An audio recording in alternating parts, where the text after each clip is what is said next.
Hola, soy la doctora Elena González, pediatra, asistente de Clínica Pediátrica A en Paysandú. Vamos a hablar de reflujo gastroesofágico, siguiendo con el tema de vómitos en la infancia.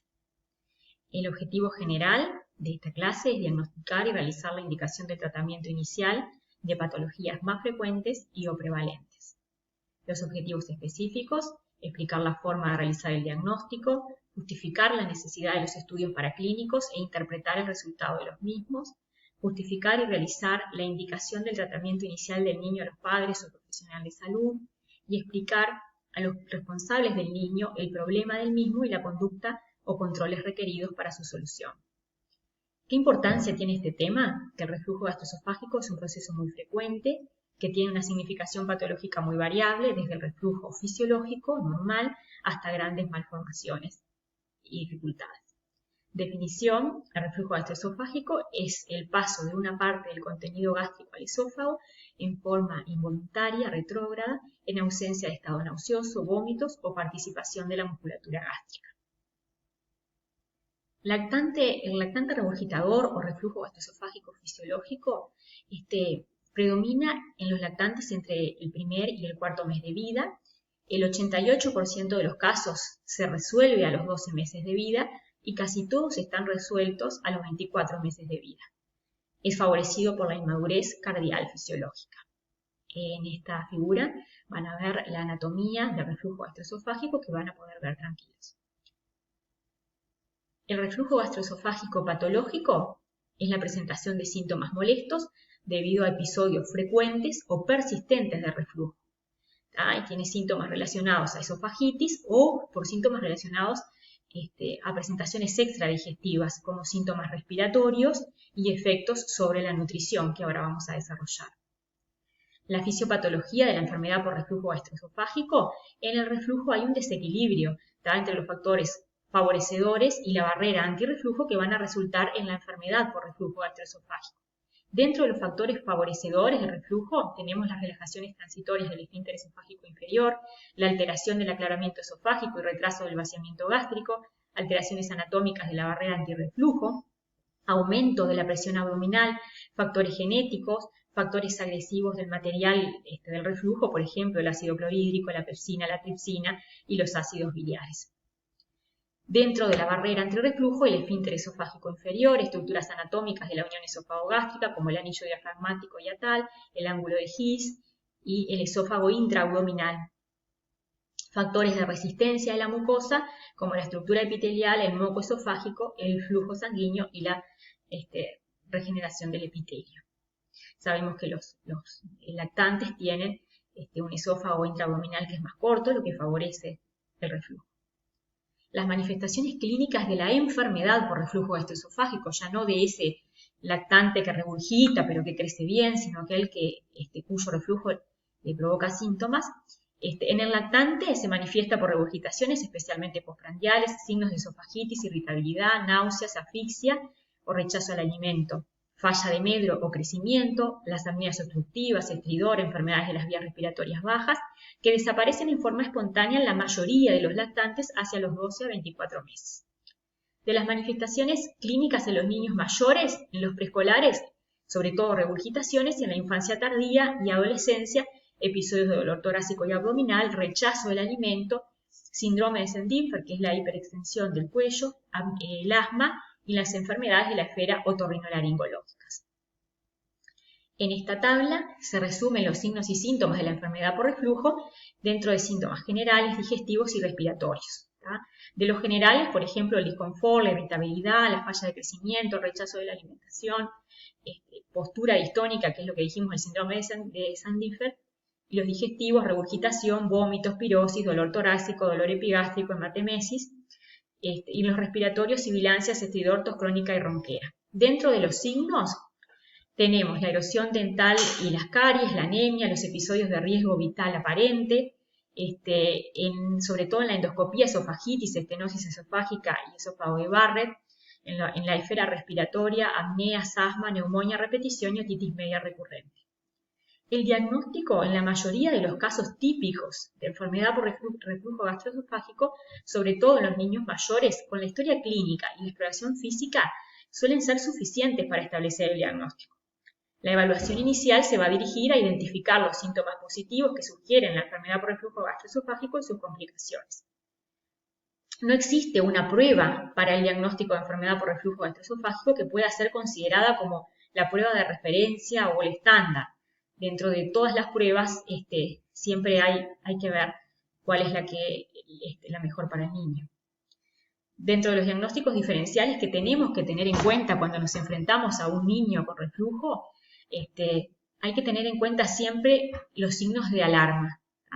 Por ejemplo, los vómitos biliosos, los vómitos en proyectil, la distensión abdominal en los cuadros quirúrgicos, las hemorragias gastrointestinales, dentro de lo neurológico, el letargo, la macro o la microcefalia, la fontanela bombada, las convulsiones, el infeccioso, la fiebre, la diarrea.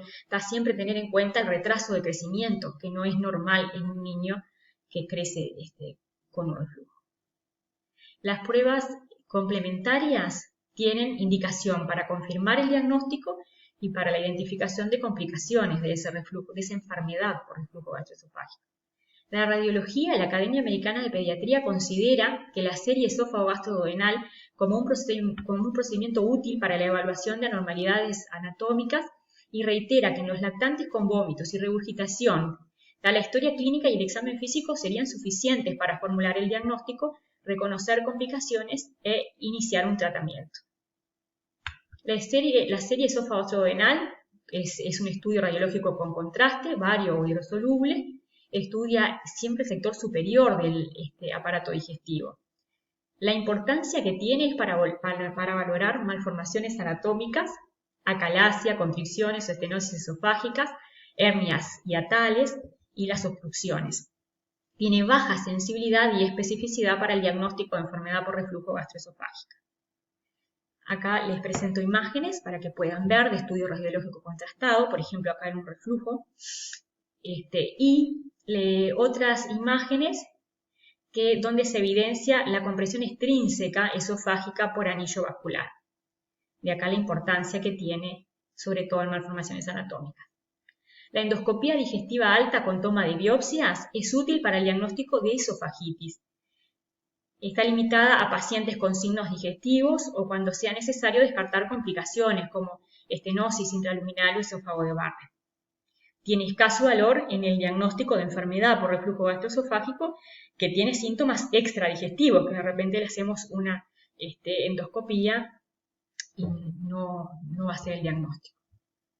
La pHimetría esofágica es otro estudio diagnóstico que no es incruenta porque en realidad consiste en colocar un electrodo que mide el pH en el esófago mediante un catéter que se introduce a través de la fosa nasal. La medición se va a realizar durante 24 horas. El niño debe llevar una vida lo más posiblemente parecida a la habitual para obtener datos reales y se utiliza el índice de reflujo, que es el porcentaje de tiempo con pH menor de 4 en el esófago, como sugerente de esofagitis o reflujo patológico. Las indicaciones de la pHimetría son el diagnóstico de enfermedades relacionadas con el ácido, sobre todo, correlacionar los síntomas persistentes con la presencia de reflujo ácido y valorar la eficacia del tratamiento antiácido en pacientes de alto riesgo de complicaciones o con síntomas persistentes. Las limitaciones de la pHimetría, que es difícil de establecer valores de normalidad en niños sanos, que no detecta la presencia de reflujo no ácido, entidad que puede aparecer en más de la mitad de los lactantes que tienen reflujo, no detecta la extensión del reflujo en el esófago y es difícil establecer la correlación entre los síntomas referidos y los eventos ácidos. La impedanciometría, pHimetría, valora la progresión del bolo en el interior de un órgano hueco sin precisar el uso de radiación. Mide la oposición a la corriente eléctrica creada entre dos electrodos. Combinada con la pHimetría, permite la detección de reflujo con mayor sensibilidad al identificar reflujos no ácidos. Detecta la calidad, la cantidad y la altura del ascenso del reflujo y permite el estudio de aclaramiento del esófago. La laringotraqueoendoscopía valora los signos visibles de la vía respiratoria asociados a la enfermedad por reflujo gastroesofágico extraesofágica, como la inflamación laríngea posterior y los nódulos de las cuerdas vocales. Después, otra prueba diagnóstica puede ser el ensayo terapéutico empírico con antiácidos como test diagnóstico. No hay evidencia en niños para ser utilizado como test diagnóstico, sobre todo en lactantes y en preescolares. No confirma el diagnóstico de enfermedad por reflujo gastroesofágico, dado que la mejoría puede ser espontánea o por efectos placebo. En niños mayores y adolescentes con síntomas que sugieran enfermedad por reflujo gastroesofágico, el uso de inhibidores de la bomba de protones por 4 semanas estaría justificado. En cuanto al tratamiento, el establecimiento de un adecuado diagnóstico evita la realización de tratamientos innecesarios y la aparición de complicaciones asociadas a la enfermedad por reflujo gastroesofágico. En el caso de tratarse de un regurgitador feliz, que es aquel niño que crece bien, que bueno, tiene reflujo, pero no tiene ninguna otra sintomatología, crece bien, lo importante es tranquilizar y explicar a los padres que se trata de un proceso benigno cuya evolución previsible es la resolución espontánea sin tratamiento. En los niños con enfermedad por reflujo gastroesofágico, en los que el reflujo cause síntomas o produzca complicaciones, el tratamiento sí debe instaurarse lo antes posible. Dentro del tratamiento, las medidas dietéticas para lactantes, por ejemplo, la modificación de las técnicas de alimentación, las cantidades administradas, y la frecuencia, porque a veces los papás administran grandes cantidades de volumen muy frecuentemente y por eso el niño está lleno todo el tiempo y regurgita todo el tiempo. Los espesantes, aunque han demostrado la mejoría en las regurgitaciones visibles, el impacto en el resto de los síntomas es escaso. No disminuye el número de reflujos o el índice de reflujo medido por pHimetría o impedancio-pHimetría. Esto en realidad lo que hace es tranquilizar a los padres, de que ven que el niño a veces le disminuye algún reflujo visible al día. La prueba de retirada de las proteínas de leche de vaca durante 2 a 4 semanas se hace sustituyendo la leche de vaca por una fórmula extensamente hidrolizada antes de realizar otros estudios en lactantes con sospecha de enfermedad por reflujo. Porque en realidad algunos lactantes, sobre todo algunos lactantes pequeños, tienen síntomas que son por en realidad alergia a las proteínas de leche de vaca que pueden confundirse con el reflujo. Por lo tanto, le evitaríamos estudios diagnósticos de otro tipo. Terapias de posicionamiento. Existe una controversia con respecto al tratamiento postural del reflujo. Se sabe que la posición en prono se ha identificado como la mejor postura para disminuir el reflujo en los lactantes, pero ante la relación con el síndrome de muerte súbita que tiene la posición en prono, se contraindica el uso de medidas posturales en prono para lactantes durante el sueño.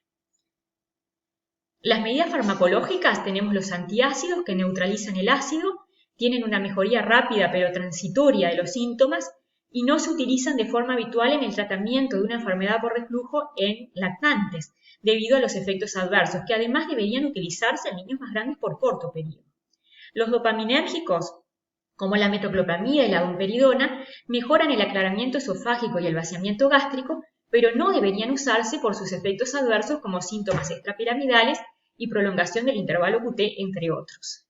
Los inhibidores de la bomba de protones serían la terapia de primera línea en pacientes con esofagitis erosiva y en niños con síntomas típicos de reflujo como pirosis y dolor retroesternal o epigástrico, pudiendo utilizarse, si no contamos con los inhibidores de la bomba como el omeprazol, con los antihistamínicos como por ejemplo la ranitidina.